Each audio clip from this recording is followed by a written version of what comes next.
MSN football ടോക്സിലേക്ക് ഏവർക്കും സ്വാഗതം. അങ്ങനെ 2026 വേൾഡ് കപ്പ് ഇപ്പോൾ വരാനിരിക്കുകയാണ്.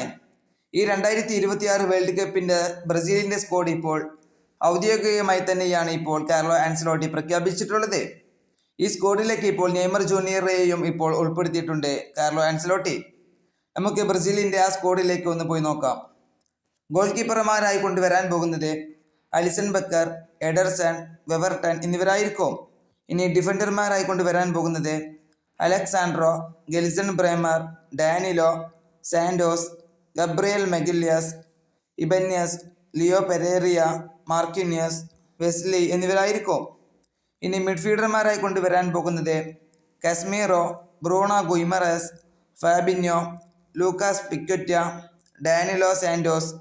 അതുപോലെ തന്നെ ഇനി മുന്നേറ്റ നിര നമ്മൾ നോക്കുമ്പോൾ Endrick, Gabriel Martinelli, Igor Thiago, Luiz Henrique, Matheus Cunha, Neymar Junior, Raphinha, Vinicius Junior, Rayan എന്നിവരായിരിക്കും. ഒരു മികച്ച സ്ക്വാഡ് തന്നെയാണ് ഇപ്പോൾ കാർലോ ആൻസലോട്ടി പ്രഖ്യാപിച്ചിട്ടുള്ളത്.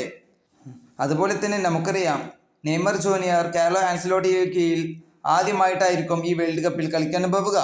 നമുക്കറിയാം, ഇതിനു മുമ്പ് താരത്തിന് പരിക്ക് കാരണം കാർലോ ആൻസലോട്ടി നെയ്മർ ജൂനിയറിനെ ബ്രസീൽ ടീമിലേക്ക് വിളിച്ചിട്ടില്ലായിരുന്നു. വേൾഡ് കപ്പിലേക്കാണ് ആദ്യമായിട്ട് നെയ്മർ ജൂനിയറിനെ ഉൾപ്പെടുത്തിയിട്ടുള്ളത്. ഇത് നെയ്മർ ആരാധകരെ സംബന്ധിച്ചിടത്തോളം വളരെ സന്തോഷം നൽകുന്ന ഒരു കാര്യം തന്നെയാണ്. ഈ വീഡിയോ ഇവിടെ അവസാനിപ്പിക്കുന്നു. ഫുട്ബോൾ ലോകത്തെ കൂടുതൽ വിശേഷങ്ങളുമായി അടുത്ത വീഡിയോയിൽ വീണ്ടും കാണാം.